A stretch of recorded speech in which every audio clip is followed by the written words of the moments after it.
우리가 어떤 일을 수고했지만 수고해도 얻은 것이 없을 때 우리 공쳤다 그러죠. 오늘 공쳤다. 이 공쳤다라는 말은 일을 할 수 없는 날이나 목적이 좌절됐을 때 쓰는 단어입니다. 그때 이 공이라는 단어는 한자어 빌공에서 나온 것입니다. 비어있다, 없다라는 뜻이죠. 비어있는 시간이라는 뜻입니다. 그 말은 어쩌면 오늘 본문에 이 베드로가 예수님께 주님 제가 밤새도록 수고했지만 이라는 이 말 속에 아마 베드로가 이렇게 멋지게 팔았겠어요. 주님 제가 오늘 공친 날입니다. 내가 수고했지만 아무것도 거둘 수 없었던 비어있는 시간, 내 배를 보십시오. 아무것도 얻은 것이 없는, 내 수고와 땀이 아무 의미가 없는 시간입니다. 근데 저는 그 생각이 들어요. 주님께서 이렇게 사랑하는 제자 베드로를 하필이면 자기 인생에 그 오랫동안 갈릴리 호수에 가서 고기를 잡을 때 어떨 때는 만선이 되어 돌아올 때도 있었고 어떨 때는 꽤 괜찮은 그런 어떤 수확을 거둬들일 때도 있었는데 그날따라 아무것도 거둬들이지 못한 그 공친 날 주님이 이 베드로를 처음 만나 주셨다는 것, 저는 그것도 우리에게 은혜가 됩니다. 여러분, 우리가 잘 나갈 때만 주님이 우리를 만나 주시는 게 아니라는 거예요. 우리 인생에 아무 수고를 해도 수고의 대가가 없을 때, 애를 써도 내게 남아있는 건 빈 배와 같이 아무것도 없는 순간, 지치고 낙심될 수밖에 없고 내 인생 가운데 내가 이렇게 살아서 무슨 의미가 있나 할 정도로 자존감이 바닥에 떨어지는 그 순간 우린 주님이 우리 인생의 배 위에 올라오실 때가 있다는 것입니다. 어쩌면 베드로에게 너 인생에 가장 기억에 남는 하루를 정하라고 하면 베드로는 그렇게 말할 것 같아요. 제가 아무 수고를 해도 아무것도 거둬들이지 않았던 그날, 난 처음 주님을 만났고 나는 그 날을 내 인생의 최고의 날로 기억할 것입니다 라고 말할 것처럼 우리 인생에도 베드로처럼 아무리 수고를 해도 내 수고가 헛것이 되는 그 공친 날과 같은 순간이 있을 것입니다. 그럼에도 불구하고 우리는 그날 우리 마음의 빈 배 가운데 예수님이 오심을 경험하게 될 줄 믿습니다.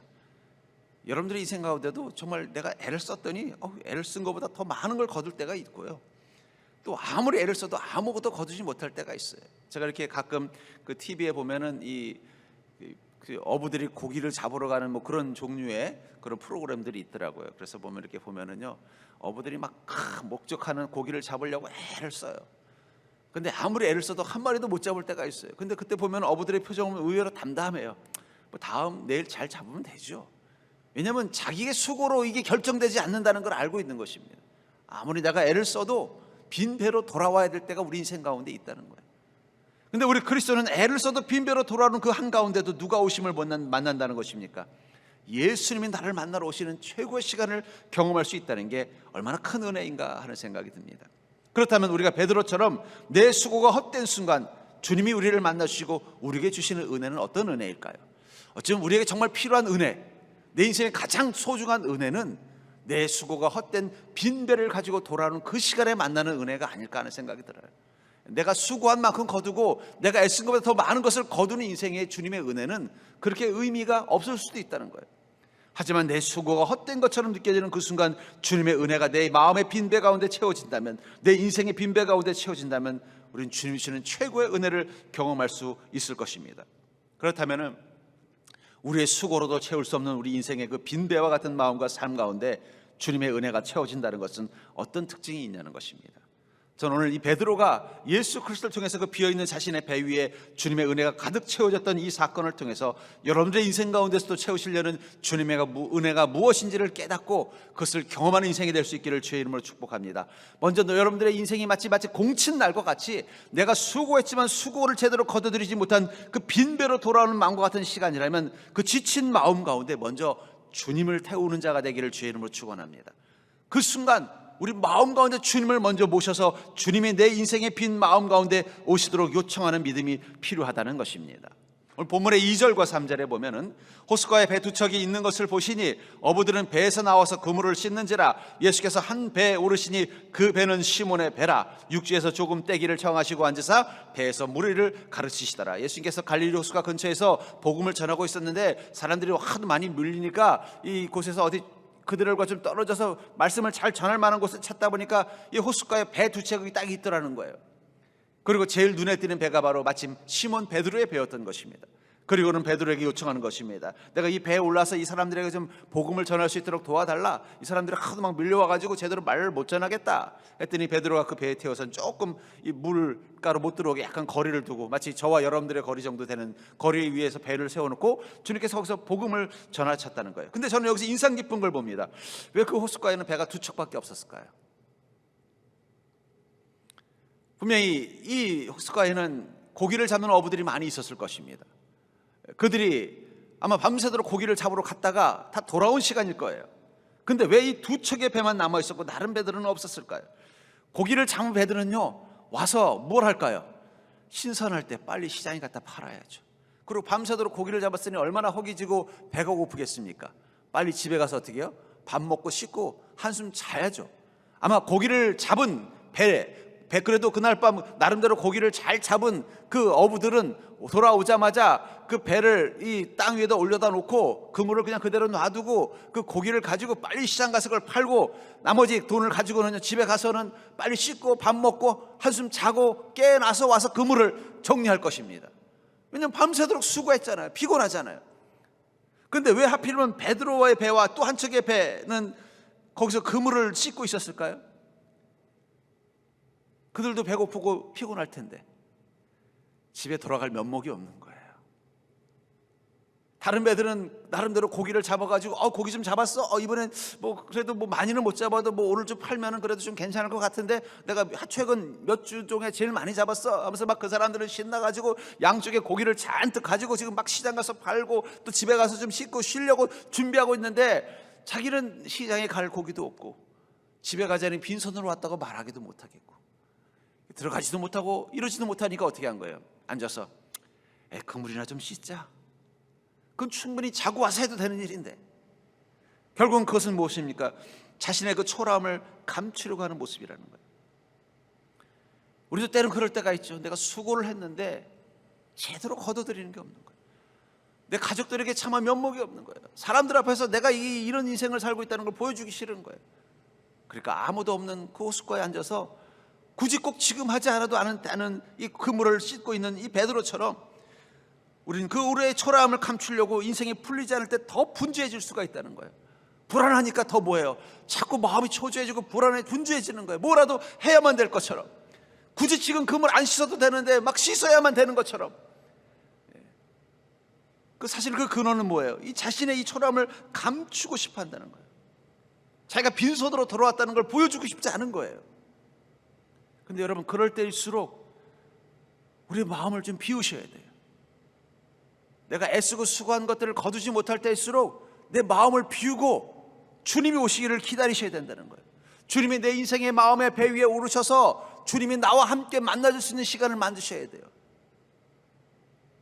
오히려 내 인생이 초라해질수록 할 것이 없는, 내 힘으로 무엇을 해도 할 것이 없는 시간일수록 우리는 그 빈 시간을 어떻게든지 막 허둥지둥 채우려고 애쓰지 마시고 잘된 거예요. 비우십시오. 비우고 그곳에 주님을 초청하십시오. 주님이 내 배 위에 오를 수 있는 시간으로 만드십시오. 만약에 그날 그래도 베드로가 고기라도 몇 마리 잡았고 하다못해 또 갖다 팔물 거라도 있었으면 어떻게 됐을까요? 아마 그 갈릴리 호숫가에서 예수님을 못 만났을 것입니다. 몇 마리 안 되더라도 갖다 팔아야죠. 팔아서 가지고 집에 가서 지금 밤새도록 먹지 못했으니까 밥을 먹고 힘을 내야 내일 또 가서 고기를 잡죠. 근데 그날은 한 마리도 못 잡은 거예요. 빈손으로 집에 돌아갈 자신이 없는 거예요. 머뭇거릴 수밖에 없었다는 거예요. 그랬기 때문에 주님을 만날 수 있었다는 것입니다.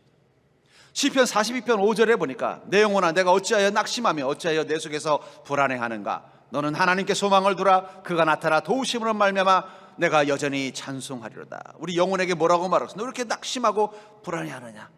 빈배로 돌아온 베드로처럼, 밤새도록 수고했지만 한 마리의 고기도 잡지 못했던 베드로처럼 우린 불안해지고 낙심되는 거예요. 내가 이거밖에 안 되나? 내가 이런 결과밖에 못 얻나? 아무리 직장에서 사업을 열심히 해도 거둬들이는 게 없는 거예요. 애를 써도 얻어들이는 게 없는 것입니다. 그 순간 우리의 영혼은 불안하고 낙심할 수밖에 없지요.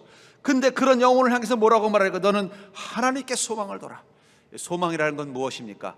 우리의 마음을 집중하는 것입니다. 하나님께 집중하는 마음을 갖는 거예요. 내 배 위에 오르신 예수님을 베드로가 보는 것처럼, 다른 만약에 좀 베드로가 아니라 다른 사람이었으면요 짜증 냈을 거예요.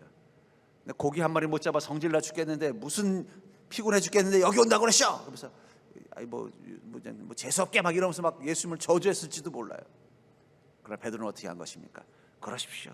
어차피 이 배 비어 있고 저도 지금 집에 돌아갈 면목도 없는데 주님 오셔서 말씀 전하십시오. 전 옆에서 그냥 그물이나 맞아 씻고 있겠습니다. 그리고 그 순간 주님의 말씀을 듣기 시작했다는 거예요.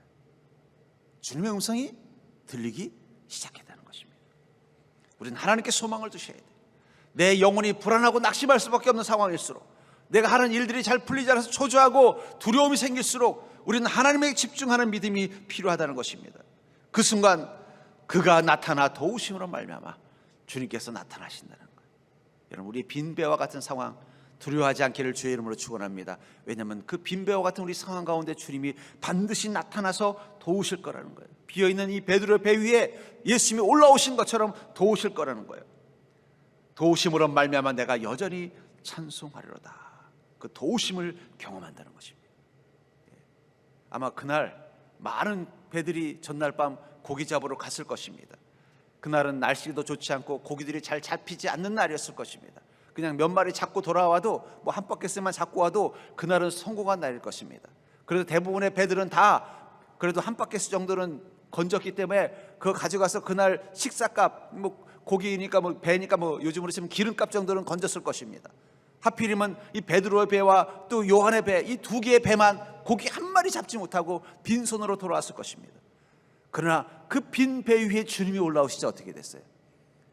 그날 고기 잡으러 가진 배 중에 유일하게 만선이 되어 돌아온 배가 됐다는 거예요.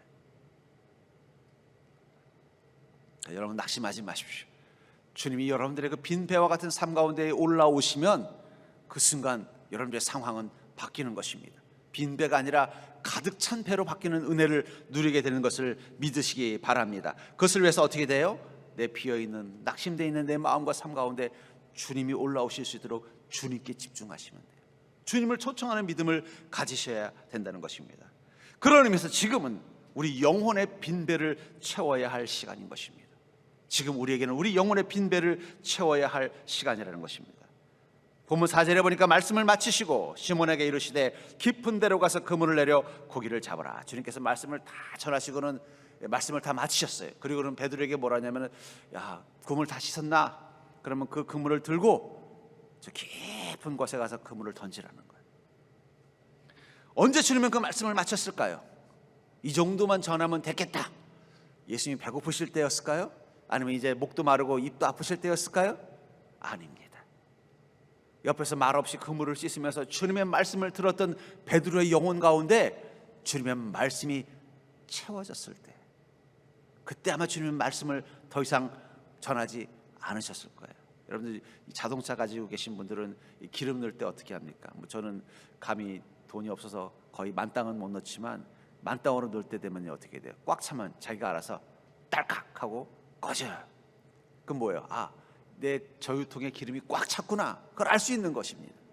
주님이 언제 우리 배 위에 오르셔서 주님의 말씀을 주시다가 멈추시느냐? 이미 다 찼을 때, 내 영혼에 다 찼을 때. 베드로가 그 말씀을 듣고 낙심되고 절망되고 실망되고 어떤 자기 자존감이 바닥났던 그 마음들이 주님의 음성을 들으면서 회복이 된 것입니다. 그리고 그 말씀을 듣고 믿음이 생긴 것입니다. 그 순간 주님이 뭐라고 말씀하세요? 깊은 데로 가서 그물을 던지라. 만약에 베드로가 주님의 말씀을 충분히 듣지 않았고 그 말씀을 통해서 은혜를 받지 않았고 믿음이 회복되지 않았다면 베드로가 그 말을 듣고 어떻게 했을까요?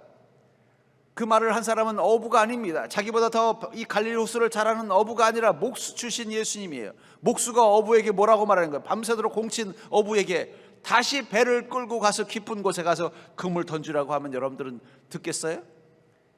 그렇지 않아도 공쳤는데 지금은 고기 잡힐 날이 아니에요. 내가 한 마리도 못 잡았다고 나를 무시하는 겁니까? 내가 이 바닷가에서 고기를 잡은 날이 얼마나 많은데 오늘은 고기가 제대로 안 잡히는 날이에요. 하필이면 그 중에서 더 저는 재수가 없었을 뿐이지. 예수님 그걸 아셔야지. 이럴 때 무슨 깊은 곳에 가서 그물을 던진다고 그물이 깊은 곳에 있는 고기를 잡기는 하겠습니까? 충분히 그렇게 반발할 수 있다는 거예요. 근데 왜 베드로는 그렇게 하지 않고 뭐라고 말하고 있습니까? 주님, 제가 밤새도록 이 고기를 잡기 위해서 그물을 던졌지만은 한 마리도 못 잡았습니다. 그러나 주님의 말씀을 의지해서 그물을 던지겠습니다. 어떻게 이 순종이 가능했을까요? 그의 영혼에 배 위에 오르신 주님의 말씀이 그의 마음 가운데 채워진 것입니다. 좌절감, 실패감, 자존감은 바닥이 나고 근심과 두려움은 가득했던 그의 마음 가운데 주님의 말씀이 충만하게 채워지고 나니까 주님이 무슨 말씀을 하든 순종할 수 있게 됐다는 거예요. 그러니까 여러분, 순종이라는 게 아무나 하는 게 아닙니다. 내 안에 주님의 말씀이 채워져야 순종이 되는 거예요. 왜냐하면 말씀이 채워지면 믿음이 살아나기 때문입니다. 그래서 예레미야서 42장 6절에 보면은 우리가 당신을 우리 하나님 여호와께 보내면 그의 목소리가 우리에게 좋든지 좋지 않든지 막론하고 순종하려 함이라. 우리가 우리 하나님 여호와의 목소리를 순종하면 우리에게 복이 있으리이다 하니. 뭐라고 말하고 있어요? 하나님의 목소리가 우리에게 좋든지 좋지 않든지 막론하고 순종하겠다. 내가 받아들일 수 있는 말씀이든 받아들일 수 없는 말씀이든 나를 축복하는 말씀이든 나를 혼내는 말씀이든 전 다 순종하겠다는 거예요. 어떻게 이 고백이 가능한 거예요? 이것은 이 고백을 할 수 있는 사람들은 지금 마음이 어떤 마음이라는 거예요? 주님의 말씀으로 충만한 것입니다. 그리고 그 말씀이 믿음이 돼서 뭐라고 말해요? 여호와의 목소리를 순종하면 우리에게 복이 있다는 확신이 있기 때문에 내가 원하는 말씀을 하시든 다른 말씀을 하든 좋은 말씀을 하든 나쁜 말씀을 하든 순종하겠다는 거예요. 베드로의 마음 가운데 주님의 말씀이 들어왔고 그 말씀이 그의 마음 가운데 예수님 말씀 앞에 순종하면 내게 복이 있을 거라는 확신이 생긴 그때 주님의 말씀을 멈추시고 뭐라고 말하는 것입니까? 깊은 데로 가서 그물을 던지라. 다른 때 같으면 베드로의 성정에 피곤해 죽겠는데 당신이 목숨인 사람이 무슨 어부한테 그물을 던지라고 하십니까? 하면서 오히려 불평을 하거나 원망을 했을 텐데 뭐라고 말해요? 주님, 제가 밤새도록 애를 썼지만 한 마리 못 잡았습니다. 그러나 주님 말씀을 들으니 믿음이 생기네요. 제가 다시 한번 그 갈릴리 호수로 가서 깊은 곳에 그물을 던지겠습니다. 여러분들, 내 삶의 이 수고가 헛되게 느껴질 때 먼저 여러분들이 채워야 되는 것은 영혼의 빈 배를 채워야 돼요. 그 영혼은 주님의 말씀으로만 채워질 수 있는 것입니다. 주님의 말씀이 잘 채워지면요, 잃어버린 믿음이 회복이 되는 거예요. 여러분, 밥 먹고 나면 뭐가 생겨요? 힘이 생기잖아요. 여러분, 배고플 때는 일할 수가 없습니다. 밥부터 먹고 봐야 되는 거예요. 밥 먹고 힘 생겨야 가서 어떻게 해요? 일을 할 수 있는 거예요. 내 영혼이 비어 있으면요, 아무 일도 할 수 없어요. 시편 107편 9절에 보면은 그가 사모하는 영혼에게 만족을 주시며 줄인 영혼에게 좋은 것으로 채워 주시미로다. 하나님이 우리에게 주시는 첫 번째 은혜, 그것은 바로 영혼을 채우는 것입니다. 하나님의 축복의 알고리즘에서 중요한 건 뭐냐면 하나님은 우리의 육신에 먼저 힘을 주시는 분이 아니라 나의 영혼부터 챙겨주시는 분이라는 거예요. 하나님의 치유의 흐름은요, 내 영혼을 먼저 치료하십니다. 내 육신의 삶의 문제를 먼저 치료하시는 게 아니라 내 영혼을 강건하게 만들고 내 영혼에 믿음의 확신이 생기도록 만들어주시는 거예요. 이 줄인 영혼을 채우시는 은혜를 경험하는 것입니다. 그러니까 여러분들이 주님의 말씀이 내 안에 들어오고 내가 믿음의 삶이 믿음의 확신이 회복이 되어지면 뭘 의미하는 거예요? 이제 주님께서 곧 내 육신도 깨끗게 하시겠구나. 오늘 금요 예배 때 주님 그 깨끗하심이라는 단어, 왜 병자를 치료하시면서 깨끗함이라는 단어를 쓰셨는가? 영혼이 먼저 치유되는 거예요. 그 다음에 주님이 육신과 인생을 치료하시기 때문에 그렇다는 것입니다. 시편 119편 103절부터 105절은 주의 말씀의 맛이 내게 어찌 그리 단지요 내 입에 꿀보다 더 단이이다. 주의 법도들로 말미암아 내가 명철하게 되었으므로 모든 거짓 행위를 미워하나이다. 주의 말씀은 내 발의 등이요 내 길의 빛이니이다. 주님의 말씀이 내게 어떻다는 거예요? 달다는 거예요. 여러분, 영혼이 굶주려 있으면요, 주님의 말씀이 달게 되어져 있습니다. 베드로는 지금 옆에서 그물을 기우면서 낙심돼 있고 막 실망하고 있고, 집에 가서 마누라한테 뭐라고 얘기해야 되나, 오늘 애들 뭐 등록금 내야 된다는데 큰일 났네, 그런 마음 가운데 막 마음이 막 힘들고 지쳐 있는데 주님의 말씀을 들으니까 그 말씀이 막 쏙쏙 귀에 들어오는 거예요. 그 말씀을 듣고 힘을 얻게 된 것입니다. 그의 영혼의 주림이 채워지는 것을 경험하게 됐다는 거예요. 주의 말씀은 내 발의 등이요 내 길의 빛이니이다. 여러분, 어두운 길을 갈 때 무엇이 필요해요? 등이 있어야 돼요. 그래야 발이 두려움 없이 밤길을 걸을 수 있는 것입니다. 여러분들 캄캄한 길을 갈 때 좌우에 가로수에 등이 들어와 있으면요, 거침없이 갈 수 있는 거예요. 우리 인생을 거침없이 가려면요, 주님의 말씀이 이 어두운 인생 가운데 등이 되어야 된다는 거예요. 빛이 되어 주셔야만 우리는 인생을 주님의 능력을 경험하면서 나갈 수 있다는 거예요. 특별히 인생의 어둠 속에 있을 때 먼저 우리는 영혼의 빈배를 채워야 합니다. 그러려면 어떻게 돼요? 육신의 것들을 채우는 것을 잠시 멈추고, 어쩌면 우리가 공쳤다는 건 내 육신의 수고가 열매를 맺지 못하는 육신의 일들을 비울 수 있는 시간입니다. 그때 오히려 차라리 내 영혼의 빈배를 채우는 시간으로 만드는 거예요. 말씀으로 내 마음을 채워보십시오. 말씀과 은혜가 내 안에 가득하게 하십시오. 저는 그런 의미에서 여러분들 공치는 날 있죠? 내가 수고해도 뭐 얻는 것이 없고 애를 써도 거둬들이는 것이 없고 오히려 할 게 없는 그 시간을 여러분들 내 영혼을 위해 쓰는 시간을 한번 만들어 보십시오. 24시간 챌린지 도전을 한번 해보세요. 오늘 하루 종일 성경책만 읽다가 끝내겠다. 오늘 하루 종일 찬양만 들으면서 살아보겠다. 오늘 하루 종일 작심하고 기도만 하겠다. 오늘은 내 영혼을 채우는 시간, 내 육신을 채우기 위해서 수고하는 시간이 아니라 내 영혼을 채우기 위해서 수고해야 될 시간으로 삼아야겠다. 그리고 여러분들의 영혼이 주님의 말씀과 은혜로 채워지고 나면요, 그 순간 힘이 생기는 거예요. 그래서 육신의 길, 그 길에 빛이 있고 그 길에 등이 생기니까 또 우리 인생의 문제를 하나씩 하나씩 해결하면서 나갈 수 있다는 것입니다. 그러나 사랑하는 성도님들, 여러분들이 수고가 다 밤새도록 수고했지만 헛것처럼 공친 인생처럼 느껴지는 그 실패의 시간, 그 낙심의 시간, 그 시간이야말로 여러분들에게 가장 중요한 시간입니다. 그 시간이야말로 여러분들의 영혼의 빈배를 주님의 말씀과 은혜로 채워야 될 시간이라는 거예요. 두려워하지 마시고 낙심하지 마시고 근심하지 마시고 그 시간을 주님의 은혜로 채우는 시간이 될 수 있기를 주의 이름으로 축원합니다. 베드로가 그 배 위에서 계속 그물을 씻으면서 주님이 말씀하시는데도 마음속으로 주님 말씀 안 듣고 이 사람 빨리 좀 가지, 그렇지 않아도 힘들어 죽겠네, 내가 허락은 했지만 힘들어 죽겠네, 그냥 가서 그냥 모른 척하고 잠이나 잤으면 좋겠다. 그래서 그물을 씻고 있었다면 어떻게 됐을까요? 깊은 곳에 가서 그물을 내리라고 하면 화를 내거나 짜증을 냈을 거예요. 근데 가만히 그 시간 주님의 말씀을 듣기 시작한 거예요. 들으니까 마음의 위로가 되는 거예요. 갑자기 용기가 생기는 거예요. 두려움이 사라지는 것입니다. 그리고 믿어지기 시작했어요. 그 순간 주님의 말씀을 마치셨다는 거예요. 전 여러분들의 그 빈배로 돌아오는 시간처럼 여러분들의 수고가 아무 열매도 맺지 못하는 그 시간 절망하지 마시고 주님의 음성에 귀를 기울인 시간으로 삼는 자가 되기를 주의 이름으로 간절히 축원합니다. 세 번째로, 우리가 믿음의 그물을 가지고 우리는 빈배를 채우러 가셔야 된다는 거예요. 우리가 정말 주님의 말씀으로 내 영혼을 채웠다면 이제는 믿음의 그물을 가지고 우리는 빈배를 채우러 가셔야 한다는 것입니다.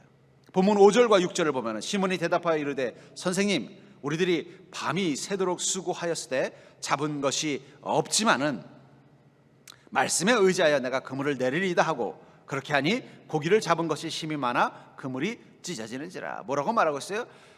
주님, 지금 상황에서는 고기가 잡히지 않습니다. 제가 수십 년간 이 갈릴리 호수에서 고기 잡았지만 오늘 같은 날은 고기 잡히는 날이 아니에요. 그리고 또 밤도 아니고 낮에는 더 안 잡힙니다, 주님. 하지만 제가 말씀에 의지해서 다시 그물을 내리러 가겠습니다. 말씀에 의지한다는 건 뭐예요? 믿음을 가지고 가겠다는 거예요. 믿음이 뭘까요? 그 말씀을 의지하며 사는 게 믿음입니다. 그리스도인의 삶이 위대해지는 순간은 언제냐? 말씀을 의지하기 시작할 때부터라는 거예요. 우리가 하나님을 의지한다는 게 뭘까요? 주님의 말씀을 믿고 그 말씀을 따라 살기로 결정하는 것입니다. 그게 말씀을 의지하는 거예요. 내가 지금까지 내 지혜와 내 능력과 내 경험으로 살아왔는데 결론은 빈배와 같은 공치는 인생을 경험했다면, 그래, 이제는 주님의 말씀을 의지해서 한번 살아보자.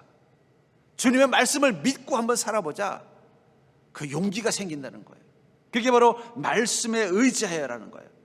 이제는 그물을 내리는데 내 지혜와 내 경험과 내 능력이 아니라 주님의 말씀을 믿는 믿음 가지고 한번 그물을 내려보자. 그 마음 가지고 다시 그 갈릴리 호수로 간 것입니다. 우리 인생에는 우리 인생에 채워야 할 빈배가 있어요. 아브라함에게는 가나안 땅이 그런 곳이었고요, 야곱에게는 하란 땅이 그런 곳이었으며, 요셉에겐 애굽이 그런 곳이었고, 이스라엘 민족에겐 광야가 그런 곳이었고, 베드로에게는 갈릴리가 그런 곳이었습니다. 그렇다면 여러분들이 채워야 될 여러분들의 인생의 빈배는 어디입니까? 그곳에 여러분들은 말씀을 의지해서 가셔야 돼요. 내 지혜, 내 능력, 내 경험, 나를 도울 수 있는 사람들의 힘으로 가는 게 아니라 말씀을 의지해서 다시 돌아가는 믿음이 있어야만 우리는 그 속에서 그물이 찢어지는 놀라운 은혜를 경험할 수 있다는 거예요. 어쩌면 그런 의미에서 베드로의 그 빈배에 채워진 것은 그 갈릴리 호수에 있는 물고기가 아닙니다. 하나님의 은혜예요. 믿음의 열매라는 것입니다. 그의 배 위에 채워진 것은 그 전에 잡았던 고기들이 아니라 하나님의 은혜, 하나님의 능력을 채운 것입니다. 우리가 말씀을 의지하여 나가면요, 매번 나를 실망시키던 그 갈릴리 호수와 같은 내 인생에서 주님의 능력과 주님의 은혜라는 만선을 경험하게 된다는 거예요. 얼마나 감사할 일입니까? 여러분, 이제 내가 인생 지혜가 부족한가? 능력이 부족한가? 왜 이렇게 애를 써도 안 되는가? 그렇다면 이젠 여러분들이 말씀을 의지해서 그곳으로 다시 돌아갈 수 있는 자가 될 수 있기를 주의 이름으로 간절히 축원합니다. 하박국 3장 17절부터 19절에 보면은 비록 무화과 나무가 무성하지 못하며 포도나무에 열매가 없으며 감람나무에 소출이 없으며 밭에 먹을 것이 없으며 우리의 양이 없으며 외양간에 소가 없을지라도, 여러분, 이게 얼마나 비극적인 상황이에요. 1년 내내 포도나무 농사를 지었는데 열매가 다 죽어버려서 거둘 게 없는 거예요. 올리브 나무를 키워놨더니 이 올리브 나무들이 그에 따라 열매 하나 거두지 못하는 것입니다. 밭농사를 지었는데 아무것도, 옥수수도 뭐도 나오는 게 없는 거예요. 양우리에는 양들이 다, 늑대들이 와서 다 잡아가 버리고, 외양간에 있는 소는요 갑자기 병들어서 죽어버리고, 이거 절망적인 순간이에요. 내 수고가 아무 의미가 없는 순간이 된다는 거예요. 그때 나는 여호와로 말미암아 즐거워하며 나의 구원의 하나님으로 말미암아 기뻐리로다. 그 순간 내게 주는 놀라운 기쁨, 채워지는 것은 뭐라는 것입니까? 여호와라는 기쁨. 그게 은혜입니다. 베드로는요, 비록 고기 한 마리 잡지 못했던 이 낙심되는 순간이지만 예수님의 말씀을 듣고 나니까 갑자기 기쁨이 회복이 된 거예요. 그 은혜가 회복이 된 것입니다. 그리고는요, 기쁜 마음으로 주님 말씀을 의지해서 다시 한번 가보겠습니다. 저는 그게 바로 믿음의 신비라고 생각해요. 외양간에 소가 다 병들어 죽었어요. 양들이, 목장에 있던 양들이 늑대들에게 다 물려서 죽었어요. 1년 내내 농사 지었던 농사가 갑자기 흉년이 오거나 산불이 나거나 태풍이 불어가지고 곡식을 하나도 거두지 못했어요. 얼마나 절망적인 순간입니까? 근데 그 빈자리, 그 절망적인 그 빈 외양간에 하나님의 기쁨이 임하는 것입니다. 곡식 하나 거두지 못한 그 논밭에 주님의 구원이 임하는 것을 보게 된다는 거예요. 나는 그것으로 말미암아 기뻐하는 자라는 것입니다. 더 큰 기쁨, 더 놀라운 기쁨을 경험하는 것입니다. 19절에 주 여호와는 나의 힘이시라. 나의 발을 사슴과 같게 하사 나를 나의 높은 곳으로 다니게 하시리로다. 농사를 지었는데 태풍이 와서 불이 나가지고 곡식을 거두지 못했는데 그 농부가 주님의 말씀으로 기뻐서 거기서 막 사슴처럼 깡충깡충 뛴다면 세상 사람들은 뭐라 그럴까요? 드디어 미쳤구나. 드디어 망하더니 미쳤구나. 망해서 미쳐서 그런 건가요? 그건 세상 사람들이 경험할 수 없는 여호와라는 기쁨이 있기 때문이라는 거예요. 우리는 그런 자예요. 남들이 보면 야 어떻게 요즘 힘들겠다. 그런데 우리는 여전히 난 너무 기쁜, 새로운 기쁨이 있다는 거예요. 여호와로 말미암아 기뻐하리라. 나의 구원의 하나님으로 말미암아 나는 기뻐하겠다는 거예요. 그게 내 발에 사슴과 같게 하사 나를 막 높은 곳으로 다니게 하는 힘이 된다는 거예요. 여러분들, 그게 믿음의 신비입니다. 베드로는요, 이제 낙심 다 사라졌어요. 슬픔도 다 사라졌어요. 그 이전에 고기를 가득 잡았을 때보다 더 은혜로 기쁨이 충만한 것입니다. 아직 그의 배는 비어 있었어요. 하지만 주님과 함께하는 순간 여호와로 말미암아 기뻐하는 그 예수님으로 말미암아 기뻐하는 기쁨이 그의 마음을 가득 채운 거예요. 그러니까 저는 이 베드로가 주님, 내가 밤새도록 수고했지만 잡은 것이 없지만은 말씀에 의지하여 내가 그물을 내리리다를 어떤 톤으로 말했을까? 베드로는 다혈질입니다. 분명히 그럴까? 아이고 주님, 제가 진짜 어저께 정말 죽는 줄 알았어요. 밤새도록 그물 던지는데 고기 한 마리 안 잡히고 그날따라 바람은 또 이렇게 비고 옷도 얇게 입고 추고 배도 고프고 죽는 줄 알았는데요. 아이고 주님 말씀 듣고 나니까 그냥 별것도 아니네요. 주님 가겠습니다. 제가 가서 다시 그물 던지겠습니다. 밤새도록 고기 한 마리 못 잡은 사람처럼 축 처져서 그 말하지 않았을 것입니다. 밤새도록 밥 한 번 못 먹어서 배가 고파해서 지금 빨리 집에 가서 밥 먹어야 되고 피곤한 몸이 아니라는 거예요. 전날 그냥 삼겹살 한 10근 먹은 사람처럼 한 10시간 푹 자고 일어난 사람처럼 막 힘이 넘치더라는 거예요. 그 힘은 무엇이 주는 힘이에요? 주님의 말씀이 은혜가 되는 힘. 그걸 가지고 깊은 곳에 가서 다시 그물을 던지겠다고 말하고 있는 것입니다. 어떻게 됐어요? 6절에 보니까 그렇게 하니 고기를 잡는 것이 힘이 많아 그물이 찢어지는지라. 여기 그렇게 하니라는 단어가 참 중요한 것 같아요. 그냥 예수님께서 깊은 곳에 그물을 내리라 했는데 베드로가 인상 팍 쓰면서 아이 진짜 내가 그래도 내가 고기 한 마리 못 잡아도 어부인데 아니 목수가 뭐 나한테 가서 고기를 그물을 잡으라 말라 그러셔. 아무리 예수님이지만 그래도 뭐 예수님이 하라고 하니까 내가 하긴 하겠는데 난 기대도 안 해요 했으면 고기가 잡혔을까요? 안 잡혔을 거예요. 그의 마음 가운데 은혜가 충만했습니다. 주님이 그 마음 가운데 임하셨습니다. 여호와를 말미암아 기뻐하는 그 기쁨의 힘을 얻게 된 거예요. 그 기쁨이 그의 입술에서 고백하는 거예요. 주님 말씀에 의지해서 내가 가겠습니다. 주님 말씀이 믿어집니다. 그렇게 하니까 어떻게 됐다는 거예요? 고기를 잡은 것이 힘이 많아 그물이 찢어졌다. 이 많다라는 말이 히브리어로 폴루스라는 단어를 쓰는데 이 말은 양쪽으로 많다는 뜻도 있지만 크다는 뜻도 있어요. 저는 문득 그 생각이 들었어요. 베드로가 잡은 고기는 어떤 고기였을까? 깊은 곳에 왜 그물을 던지라고 했을까? 낚시를 해본 사람들은 알아요. 얕은 곳에 사는 고기가 있고요, 깊은 곳에 사는 고기가 있어요. 왜 베드로의 그물은 찢어졌을까? 물론 많이 잡아서 찢어졌다는 말도 일리가 있지만 여러분 모든 그물들은요 많이 잡아도 찢어지지 않도록 만드는 거예요. 낚시하는 사람들이 낚시할 때 낚싯줄을 정합니다. 그거는 대상 어종에 따라서 줄이 달라요. 참치 같은 큰 고기를 잡을 때는요 두꺼운 줄을 씁니다. 그러나 뭐 조그만 무슨 고등어나 이런 걸 잡을 때는요, 붕어를 잡을 때는 얇은 줄을 써요. 왜냐하면 그 줄만 써도 터지지 않기 때문이에요. 근데 붕어 잡으려고 하는데 갑자기 고래가 잡히면 어떻게 될까요? 그건 줄이 끊어지게 돼 있는 거예요. 저는 어쩌면 이 그물이 찢어졌다는 말은, 이 많다라는 말이, 이 폴루스라는 단어가 양이 많다는 뜻도 있지만 크다는 뜻도 있다면, 저는 어쩌면 그날 베드로가 잡았던 고기들은요 그 이전에 그 갈릴리 호수에서 어부들이 잡았던 고기들하고는 질적으로 다를 것 같아요. 고등어 잡으려는 그물에 고래가 잡힌 것처럼 너무 깊은 곳에 있어서 감히 어부들은 잡을 수 없었던 귀하고 큰 물고기들이 잡혔을 것 같아요. 여러분, 우리가 주님의 말씀을 의지해서 우리 인생 가운데 갔을 때 거둬들이는 은혜는요 질적으로 다른 것입니다. 하늘의 보아예요. 그 이전에 여러분들의 힘과 수고로 거둬들인 그것들과는 질적으로 다른, 고등어 잡는 어부가 고등어 그물에 고래가 잡히는 거랑 똑같다는 거예요. 가끔씩 보면 그러잖아요. 어부들이 고등어 잡으려고 그물 쳐놨는데 고래가 잡혔대요. 그러면 그날은 대박 나는 거예요. 보통 고래 한 마리가 어떻게 돼요? 뭐 몇 천만 원에서 몇 억 한다 그러더라고요. 그물 다 찢어져서 버려도 하나 아깝지 않은 거예요. 어쩌면 이날 베드로가 잡았던 고기는 평소 때 잡았던 그 자잘한 고기들이 아니에요.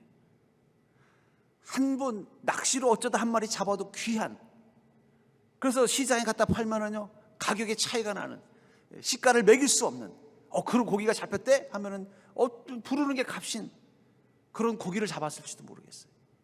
마찬가지입니다. 우리가 주님의 말씀을 의지하는 믿음을 가지고 우리 인생을 향해서 그물을 던지면 거기서 걷어들이는 거는요 세상의 것들이 아니에요. 하늘의 보아, 감히 비교할 수 없는 값진 것들을 거둬들이는 은혜를 누릴 수 있다는 것입니다. 주님이 우리 인생 가운데 채우시는 은혜는 질적으로 다른 것입니다. 여러분, 한번 그런 것도 한번 잡아보고 가야 되지 않겠습니까? 아마 베드로가 그 고기들을 잡고 왔을 때 그 동네에서 난리가 났을 거예요. 세상에 어쩌다 낚싯줄로 한 마리만 잡혀도 대박 난다는 그 고기를 베드로가 함께한 요한들은 가득 잡아왔대더라. 걔네들 1년치 고기 잡아왔, 1년치 돈을 벌었대더라. 대박 났다. 어떻게 그런 복을 누리니? 난리가 났을 거예요. 전 여러분들이 그런 복을 소망하는 자 되기를 주의 이름으로 축원합니다. 그러려면 어떻게 된다고요? 내가 아무것도 할 수 없는 공치는 날, 내 영혼에 주님의 말씀을 채우고 내 믿음으로 다시 의지해서 다시 그물을 던지러 가시면 된다는 거예요. 전 여러분들 이 놀라운 축복의 알고리즘을 기억하고 여러분들의 공친 날을 바라보는 믿음 되기를 주의로 축원합니다. 공친 날이 제일 중요한 거예요. 내가 실패한 날, 내 뜻대로 되지 않는 날이 제일 중요하다는 거예요. 그때 우리가 새로운 큰 주님의 은혜를 거둬들일 수 있는 그물을 준비할 시간이라는 것입니다. 여러분 그 믿음을 가지고 사는 자가 되기를 주의 이름으로 간절히 축원합니다.